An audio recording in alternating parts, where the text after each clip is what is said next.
Hola a todos, bienvenidos a Voces Universitarias, un espacio donde compartimos ideas y reflexionemos sobre los retos que enfrenta el Perú, desde la mirada de jóvenes de distintas carreras. Buenos días, Yajaira. Hoy traemos un tema que de verdad nos preocupa. Me refiero a la situación actual de la educación en el Perú. Así es, César, porque no se trata solo de aprender, sino también de las condiciones en las que estudiamos y enseñamos. Exacto. Por ejemplo, en infraestructura todavía hay muchas brechas. Hay colegios que ni siquiera tienen techos en buen estado o acceso a agua. Eso también es parte de un problema educativo. Y ni hablar del presupuesto, ¿no? Los sueldos de muchos docentes y administrativos siguen siendo muy bajos.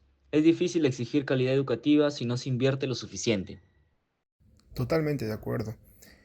Y además, cada año miles de estudiantes abandonan sus estudios, muchos por falta de recursos, otros porque vienen y viven lejos, o quizás no tienen acceso a Internet.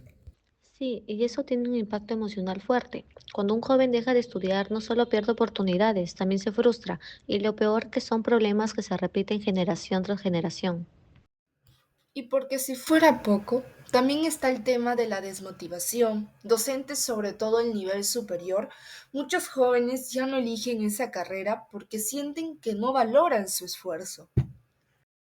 Es verdad, Génesis, y sin buenos docentes, el sistema educativo pierde su corazón. Por eso, en este episodio hablaremos de tres puntos claves: el presupuesto para la infraestructura y sueldos, la deserción educativa y la desmotivación por la carrera docente. Somos el equipo número uno y desde nuestras distintas carreras queremos compartir información, reflexión y esperanza sobre cómo mejorar la educación en el Perú. Esto es Educación en Crisis, presupuesto, deserción y vocación docente en el Perú. Comenzamos. ¿Sabías que en el Perú existen cerca de 68.000 locales escolares y que más del 55% necesita ser reemplazado por completo? Una cifra que revela la magnitud del reto educativo que enfrentamos. Exactamente. Y para complementar lo que mencionaba César, es que esa cifra no es menor, sino que implica que una gran parte de las escuelas está en condiciones críticas o al borde del colapso. Entonces, esto se reporta que el 18% de los colegios públicos están en deterioro extremo, ¿no? Y esa realidad golpea más fuerte en zonas rurales o departamentos con menos recursos. Y a todo esto nos preguntamos lo siguiente, ¿no? ¿Y qué papel juega el presupuesto del Estado para poder afrontar esa brecha? Y con esa reflexión le doy pase a Angie para poder seguir desarrollando el tema respecto a ello. Pues el Ministerio de Educación tiene instrumentos como el Plan Nacional de Infraestructura Educativa, que pretende planificar, rehabilitar, construir y mantener la infraestructura escolar. Pero el reto es, ¿cuántos recursos se asignan realmente y si esos recursos llegan bien al lugar que más los necesita? Y no solo infraestructura, también los sueldos del personal educativo, como los directivos, administrativos, docentes. Si no hay incentivos salariales adecuados, el talento se va para otros rubros. He leído estudios recientes que evalúan la percepción del valor de la carrera docente. Por ejemplo, en una encuesta nacional a maestros se observó que el 45.8% tienen una visión optimista de su profesión, pero hay muchos condicionantes que hacen que esa vocación se debilite. Es importante lo que dices, Arnold. Además, si los docentes tienen que trabajar en múltiples instituciones o asumir varias jornadas para subsistir, no disponen del tiempo ni la energía para innovar o prepararse mejor para sus clases. Entonces esto deteriora la calidad educativa aun cuando el docente está comprometido. Desde el lado humano, cuando un docente siente que su esfuerzo no es valorado económicamente o socialmente, su motivación baja, se produce un desgaste profesional, estrés, hasta abandono de la profesión. Para que nuestros oyentes entiendan mejor, imaginemos un colegio rural con techos con goteras, sin acceso confiable a agua potable, un docente que llega con muchas ganas pero no tiene un espacio digno para enseñar. Lo más probable es que pierda energía, que el alumno tampoco se motive y que todo se retroalimente negativamente. Sí, y por eso cada sol que se invierte en infraestructura debe venir acompañado de políticas de retención y una mejora salarial para el personal. No sirve tener un hermoso colegio si quienes enseñan no pueden mantener su calidad de vida para dedicarse con compromiso. Y retomando todo lo que se ha venido mencionando y comentando entre mis compañeros, para poder terminar este tema es importante recalcar que en la infraestructura educativa en el Perú existen 68.000 edificaciones escolares. El 55% debería reemplazarse por completo y el otro 18% necesita reforzamiento estructural o funcional. Es decir, que en otras regiones, por ejemplo como en Cusco, apenas el 31% de los colegios públicos tiene acceso simultáneo al agua, a la luz y al desagüe, lo que esto refleja netamente la desigualdad en los servicios básicos. Y bueno, por otro lado, se debería mejorar los sueldos de docentes, directivos y personal administrativo, que es meramente esencial para dar dignidad a la labor educativa e incentivar la calidad. Y bueno, con eso cerramos el primer tema y damos paso en este caso a César, quien nos introducirá al siguiente bloque sobre la deserción educativa. Bien equipo, cambiando el foco de este tema, uno de los grandes males que afectan nuestro sistema escolar es la deserción educativa. ¿Sabían que según datos del INEI para el periodo 2017 al 2021 se identificó un alza en la deserción en educación básica por la pandemia y sus efectos? La deserción no es algo que ocurre de la noche a la mañana, es un proceso gradual, con varios factores que se entrelazan. Exacto, César. Y por ejemplo, los datos más recientes muestran que la tasa de deserción interanual en primaria y secundaria se recoge en el portal de datos abiertos del Minedu. Además, según un artículo de Infobae, más de 360.962 estudiantes de entre 4 y 18 años en el Perú no perciben ningún tipo de educación actualmente. Tal es el caso de Raúl, un joven estudiante que abandonó la escuela a temprana edad. Ahora vamos a escuchar a nuestro amigo. Dejé la universidad el año pasado. No fue porque no quisiera seguir, sino porque ya no podía pagar los pasajes ni los materiales. Mis padres trabajan en el campo y la beca no alcanza para todo. Intenté estudiar y trabajar, pero terminé agotado. A veces pienso en volver, pero siento que el sistema no está hecho para quienes tenemos menos recursos. Eso es alarmante lo que nos comentas, Miguel. Pero, ¿cuáles son las causas profundas? En el estudio Interrupción escolar y vulnerabilidad educativa en el Perú, se identifica que la deserción es un fenómeno multicausal, factores individuales, familiares, institucionales y comunitarios. Por ejemplo, la pobreza del hogar, la necesidad de que los estudiantes trabajen para aportar ingresos, la baja calidad educativa del centro, la lejanía geográfica y la falta de transporte seguro. También influye repetir grados o tener bajo rendimiento en asignaturas clave como comunicación o matemática, incrementa el riesgo de abandono. Y cuando una institución escolar tiene un historial de interrupciones, eso puede predecir mayores probabilidades de que otros estudiantes abandonen.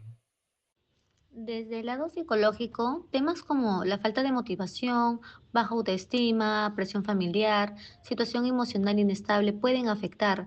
También hay casos de estudiantes que abandonan por embarazo, condiciones familiares difíciles o porque no ven relevancia en continuar estudiando. En el nivel universitario, se ha visto que un ambiente educativo poco estimulante, la falta de apoyo social, cargar trabajo o falta de adaptación también contribuyen al abandono.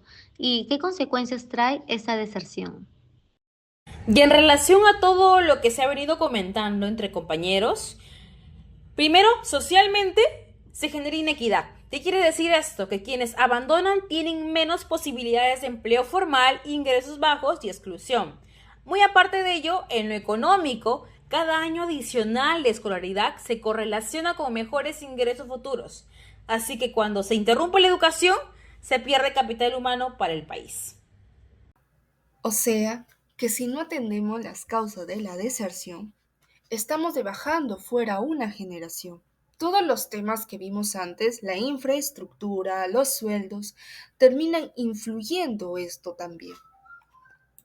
Claro, la falta de infraestructura, los costos, la precariedad de recursos, todo interactúa y empuja a los que ya estaban en situación vulnerable a abandonar.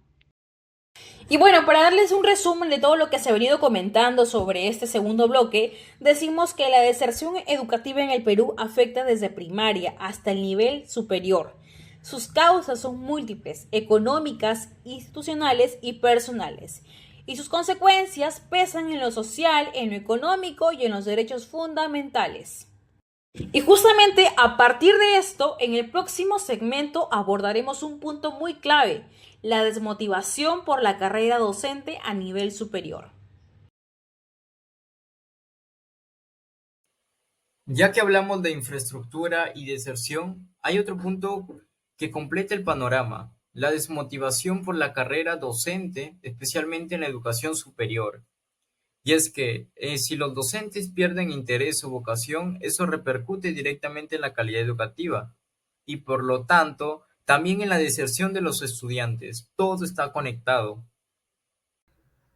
Sí, César, y los datos lo confirman. Según el Ministerio de Educación, solo el 30% de los egresados de educación continúan ejerciendo la docencia de 5 años después de graduarse.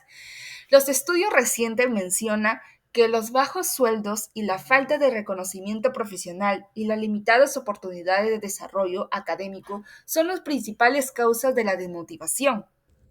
Es cierto, en un informe de la República en 2024, se indica que el salario promedio de un docente universitario en el Perú es menos de la mitad del de un profesional en ingeniería o derecho, que tienen igual formación. Pues claro, si a eso le vamos a sumar los contratos inestables, sobrecarga laboral y poca inversión en capacitación, el desánimo va a ser inevitable. Exacto. Y además está el tema del prestigio social. Antes, ser profesor universitario era sinónimo de respeto y estabilidad. Hoy, muchos jóvenes perciben que no hay incentivos suficientes ni apoyo estatal para desarrollarse en la docencia. De hecho, en el informe de UNESCO en el año 2023, advierte que la falta de políticas sostenidas para fortalecer la profesión docente genera una crisis de atracción hacia la enseñanza universitaria. Y desde la parte emocional hay que mencionar que la vocación docente se alimenta del entorno. Cuando un profesor siente que su trabajo no es valorado ni por las instituciones ni por los alumnos, es normal que surja frustración, agotamiento o el llamado burnout docente. Estudios recientes de la Universidad de Lima en el año 2023 indican que el 60% de los profesores universitarios manifiesta altos niveles de estrés laboral y falta de reconocimiento institucional. Para complementar lo que se ha venido mencionando anteriormente por parte de mis compañeros, puedo decir a ello que además a esto hay un enfoque o un componente legal e institucional. Es decir, que el Estado tiene la obligación de poder garantizar condiciones laborales dignas para los docentes. Esto lo estipula en el artículo 14 de la Constitución y la Ley Universitaria 3022-0. Es decir, que si no se cumple con los salarios adecuados, estabilidad y capacitación, se está vulnerando el derecho del docente al trabajo digno y en consecuencia de esto afectando el derecho de los estudiantes a poder recibir una educación de calidad. Entonces, si juntamos todo lo que vimos, falta de infraestructura, deserción y desmotivación docente, se nota que el problema educativo del Perú no es aislado, sino estructural. Todo está relacionado, sin recursos adecuados, los maestros se desmotivan, los estudiantes desertan, y sin estudiantes la educación pierde su esencia. En resumen, la educación peruana necesita una mirada integral, invertir en infraestructuras, valorar al docente, reducir la deserción. No son temas separados, sino partes de uno mismo, reto nacional. Después de analizar todo lo conversado, queda claro que el sistema educativo peruano necesita un cambio real. No basta con pequeñas reformas. Si no se invierte en infraestructura ni se garantiza condiciones dignas, seguirán existiendo desigualdades que limitan el aprendizaje. Exactamente, y para añadir lo que mencionó César, es que la educación no puede seguir siendo vista como un gasto, sino como una inversión, y que detrás de cada estudiante que abandona hay una historia, un sueño que se apaga por falta de oportunidades. Por eso, mejorar el sistema educativo es también una forma de poder resolver la esperanza de estos estudiantes. Y esa mejora no depende solo del Estado, es tarea de todos, docentes, estudiantes, familias y ciudadanía. Si cada uno aporta desde su lugar, podremos construir una educación más humana y equitativa. Para poder sintetizar todo ello y dar por cerrado este importante e interesante bloque, puedo decir lo siguiente, ¿no? De que en este caso la educación debe ser una prioridad nacional con compromiso, con constancia y verdadera voluntad política, porque solo así lograremos que aprender sea un derecho real y no un privilegio. Desde aquí, como jóvenes universitarios, los invitamos a reflexionar. ¿Qué estamos haciendo hoy para transformar la educación del mañana? Esto fue Voces Universitarias, un espacio para mirar con esperanza los retos de la educación peruana. Gracias por acompañarnos y seguimos aprendiendo juntos.